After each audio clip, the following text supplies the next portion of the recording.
Okay, so that was failure. The Ford Ranger rotors, the bearing in the race is just slight bigger, and when I try to use the bearings in the race out of this, it was allowing the brake rotor to come in contact with the steering bolts, with the steering knuckle. So I'm just going to order the actual kit. That way it's done.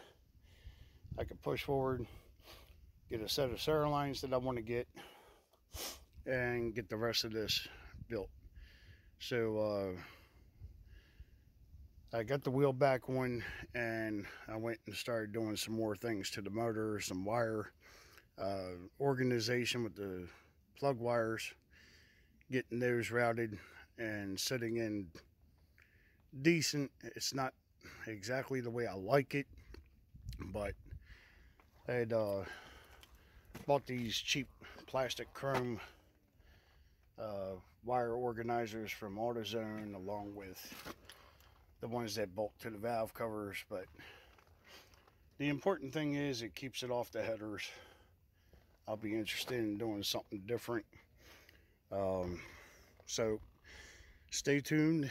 I think the next thing I'm going to be working on is probably either getting these seats to fit in there, and or working on that Raptor 660, getting that fixed up. That might be my next video,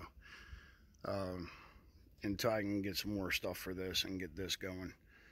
So pretty much everything's set in its place, close to where everything's going to be, how everything's going to be, and that's pretty much it.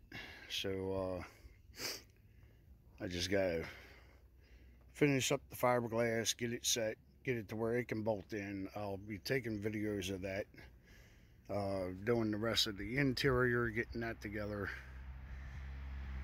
And I guess the next thing would be is try to mount that radiator before it gets destroyed, floating around, falling, hitting things falling up against it.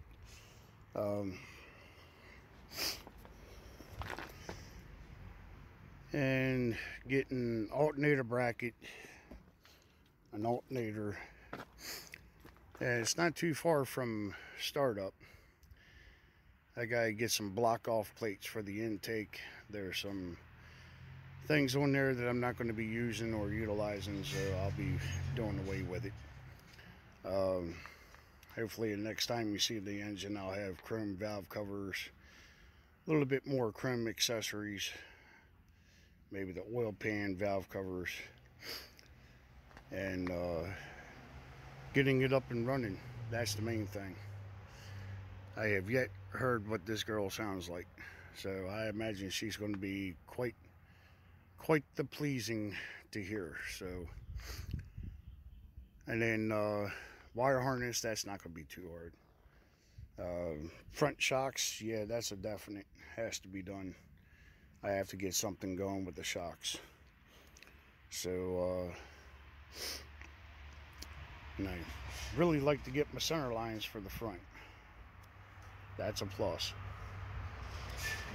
So I really hope somebody out there has a set 5 lug between Chevy and Ford. I think it's the 4.5 lug pattern, looking between 14-15 inch rim, and going maybe 2 times fatter than what's on here now. Probably a set of 10s. Haven't decided yet. I'm kind of making it up as I go along, and so far I say she's a pretty good backbone. Though there is a lot of work that needs to be done, and I will be taking videos of everything so I can show everyone what I'm able to do and get this old girl out on the road finally. So stay tuned. I'll be doing another video.